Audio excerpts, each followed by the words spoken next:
There's a saying, when the devil ignores you, then you know you're doing something wrong. Conversely, when the devil comes at you, maybe it's because you're trying to do something right. One of the things that I was taught that sticks in my mind was a gentleman by the name of Bill Ball, and he always talked about failing big. He said, if you're gonna fail, fail big. And I'm like, I like that philosophy. I do too. You know, I'm not a fall back mentality kind of person. People would say, well, you know, you better have another career to fall back on. I'm like, I don't want to fall back on anything. There is no passion to be found playing small and settling for a life that's less than the one you're capable of living. Now, I'm sure in your experiences in school and applying to college and picking your major and deciding what you want to do with life, I'm sure people have told you to make sure you have something to fall back on. Make sure you got something to fall back on, honey. But I never understood that concept, having something to fall back on. If I'm going to fall, I don't want to fall back on anything except my faith. I want to fall forward. I figure at least this way I'll see what I'm going to hit. Fall forward.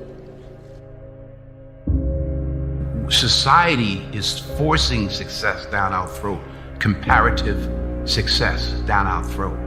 You know, I don't know if the Bible says it, but it's somewhere it says in the last days we'll become lovers of ourselves. The #1 photograph now is a selfie. So we all want to be followed. We all want to lead, I should say. We're willing to do anything to be influential. You know, the universal stems from the specific. Where's your soul? Where's your heart? Where does it start? Do you want credit for it, or do you want to see the other person do well? It's the most selfish thing I've done in my life is give. True desire in the heart, that itch that you have, whatever it is you want to do, that thing that you want to do to help others and to grow and to make money, that desire, that itch, that's God's proof to you, sent beforehand already to indicate that it's yours. And anything you want good, you can have. So claim it. So do what you feel passionate about. Take chances. Don't be afraid to fail. There's an old IQ test, was 9 dots, and you had to draw 5 lines with a pencil within these 9 dots without lifting the pencil. The only way to do it was to go outside the box. So don't be afraid to go outside the box. Don't be afraid to think outside the box. Don't be afraid to fail big, to dream big. But remember, dreams without goals are just dreams, and they ultimately fuel disappointment.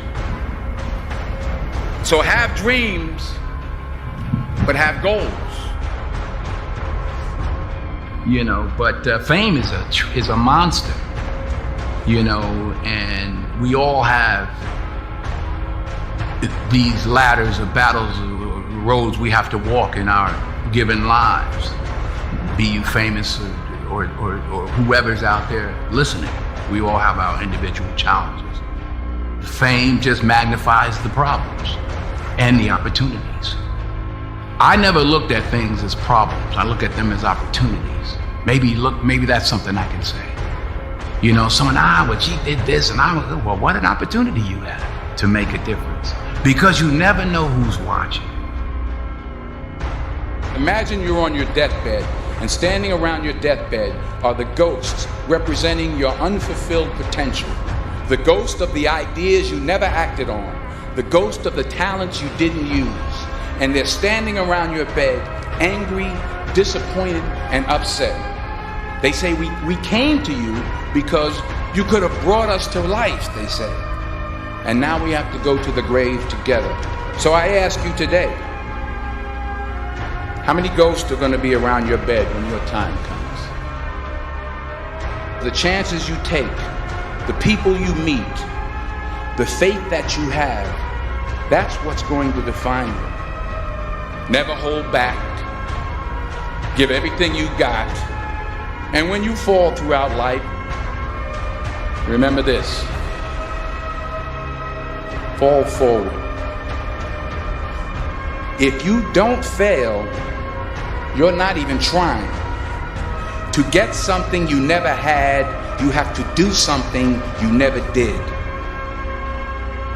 And understand that to achieve these goals, you must apply discipline and consistency.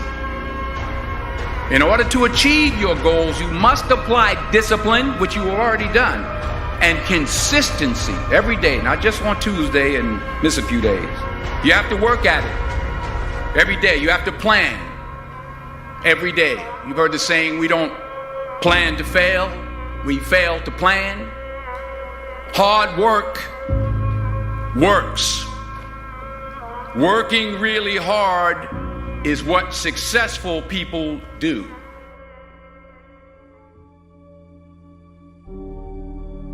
"40 years ago, March 27th, 1975, it was 40 years ago, I was flunking out of college. I had a 1.7 grade point average. I was sitting in my mother's beauty shop, and I'm looking in the mirror, and I see behind me this woman under the dryer. And every time she looked up, every time I looked up, she was looking at me, just looking me in the eye. And I didn't know who she was, and I said, she said, somebody give me a pen, give me a pencil, I have a prophecy. March 27, 1975, she said, boy, you are gonna travel the world and speak to millions of people. Well, I have traveled the world, and I have spoke to millions of people. But that's not the most important thing, the success that I had. The most important thing is that what she taught me and what she told me that day has stayed with me since. I've kept God in my life, and it's kept me humble. I didn't always stick with him, but he always stuck with me. So stick with him in everything you do. If you think you want to do what you think I've done, then do what I've done. So you got to get out there. You got to give it everything you got, whether it's your time, your talent, your prayers, or your treasures. Because remember this, you will never see a U-Haul behind a hearse. You will never see a U-Haul behind a hearse. You can't take it with you. The Egyptians tried it. What are you going to do with what you have? I found that nothing in life is worthwhile unless you take risks. Nothing. Don't just aspire to make a living. Aspire to make a difference. Without commitment, you'll never start, but more importantly, you'll never finish. Ease is a greater threat to progress than hardship.